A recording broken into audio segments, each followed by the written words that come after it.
Welcome back to another installment of the Quasar series. We just started a Quasar series. So check this out. I think I can use either of the phaser modes, but you can use the fixed filter effect to really get a pretty nice kind of EQ situation out of here. So the rate's kind of irrelevant, but I'll turn that down just to kind of be less distracting.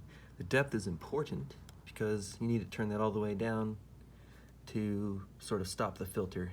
And then we basically have like a Q control, or how peaky that filter's gonna be. There, is that easier? How much peakage on the color, and then offset should be setting the frequency. So, I mean, you get really squealy too high, maybe whistly up here in the upper ranges, and then you get way down low, which is cool for like an undulating phaser sound, but pretty useless for EQing over here, and then burp, starts to wake up in this range. So I'll kind of show you what I mean. You don't want to be too peaky with it, but you need some peakage, aka color, to like get the filter into a useful state, useful range, whatever. Let's see. So I have to maybe play a little bit while I do this. Try to keep the video going. So yeah, you got guitar coming through. I can't really play with my left hand right now, so just to give you an idea, there shouldn't really be a volume increase when I hit that Quasar, but we should have a little bit more of a strident sound. So I'm in the bridge right now. Maybe I should go to a neck to kind of show you what I mean. So a little warmer, less bright kind of neck sound. If I go for those high strings, and I'm using my pinky, but if I go for the high strings,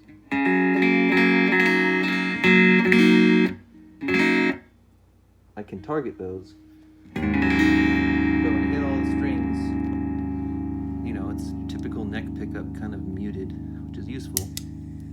If I turn this puppy on, I can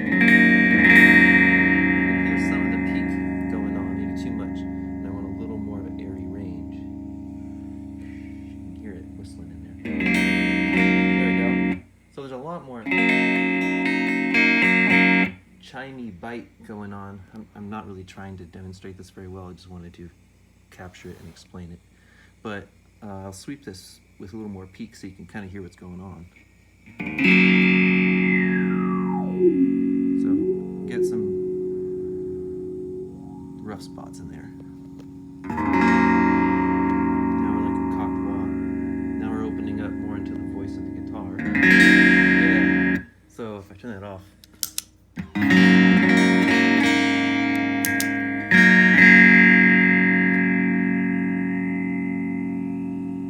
all the way, maybe too much.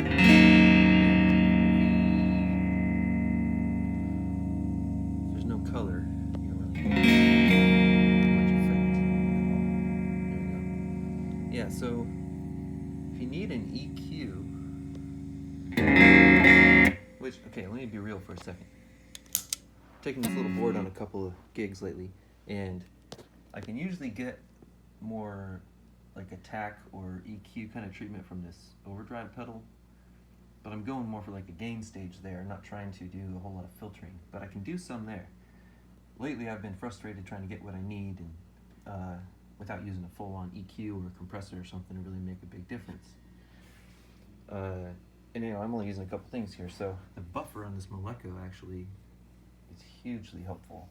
It's the best sounding buffer I've used. But not to detract, the point of this video is that if you need a little bit more presence, either what I'm hearing now is like an airiness or a little more headroom, if you will, in the upper ranges for the guitar to poke through, it's probably going to revoice this overdrive in a way that may be a little too much. But this could be really useful for just kind of finding the band mix, or the spot in the band mix, I should say. So by myself right now, not really going to notice a whole lot of difference, but I'm going to play with this some more and see if I can keep like my regular overdrive sort of sound, not mess with my EQ a whole lot, and then if I need to be a little more higher voiced, if you will, I can maybe use that. Otherwise, this is a great tremolo, phaser, envelope kind of thing.